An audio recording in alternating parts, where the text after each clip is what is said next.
The idea of a surtax being introduced on homes valued $1 million or higher has come into the ether and to the public conversation once again. So there was a study done over in BC, funded by CMHC, of kind of could we deal with the surtax to be able to work on the housing inequities happening in the country. The idea would be to introduce a surtax that would actually build up over the years and then be billed to you once you sell. So, which is and it would only be taxed on anything above $1 million if your house is valued that high. People, this was a study that was done about 2.5 years ago, January of 2022. But has since come back into the conversation because, after all the stuff that happened with, Toronto St. Paul's, people asking for JT's head on a platter in the party, JT's like, okay, how can I win back the young base? Here's an idea. I'm going to sacrifice the boomers for the sake of trying to win over the young people. And people are now bringing this, this could actually be, this could come into fruition. This could be implemented in order to win over votes here the next year or so. Yeah, which is kind of wild because when you think about it, it's just another problem where you're just trying to squeeze money out of something that you shouldn't be doing that to. Because when you look at the example of my home, even, I'll give you that. A couple of years ago, my home was valued at $375,000. Now, after the crazy housing boom and the rampant population increase and immigration and just this crazy rush on housing, my house went up to $600,000 in valuation. It's you look at places like Ontario and Toronto where houses that are probably only $200,000 to build are now over $1 million, just by no virtue other than the fact that outside pressures are doing this.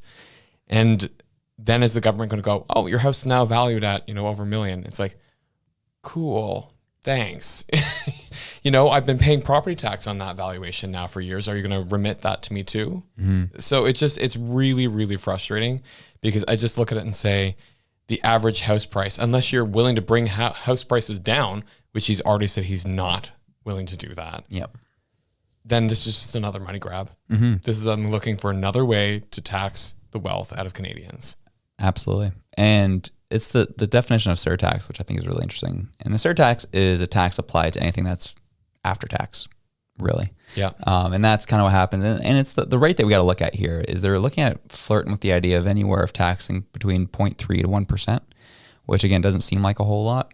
But when they're literally over the years going to keep rolling it over until it's one big sum until you sell, that can add up. That can become a lot of money. But secondly, this shouldn't even be a conversation. I don't care how much of a percentage it is. I'm not even going to start the conversation there. The conversation is, shouldn't be a thing. I'm not going to debate over how much the percentage. Oh, I guess that seems reasonable. No, you already get an HST of 15%. You already get an income tax at ridiculous levels.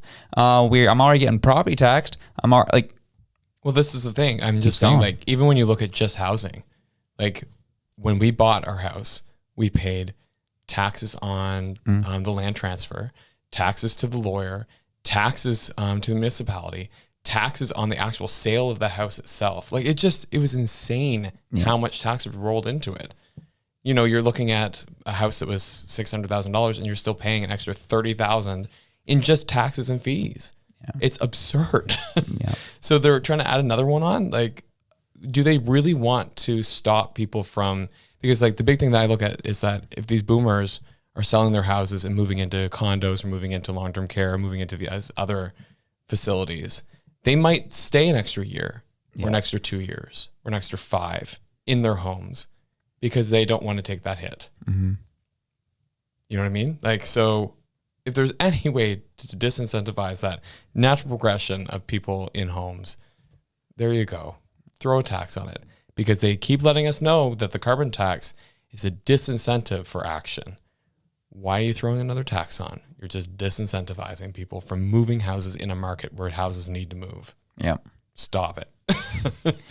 Yeah, again, nothing's official. Nothing's really happening. It's just that this conversation is boiling up again because of the pressure that's now being put on Trudeau. And you know that the Hail Marys are going to start coming for him to win over his party again and also win over the people. But I think obviously right now his first thing is to try and win over his party.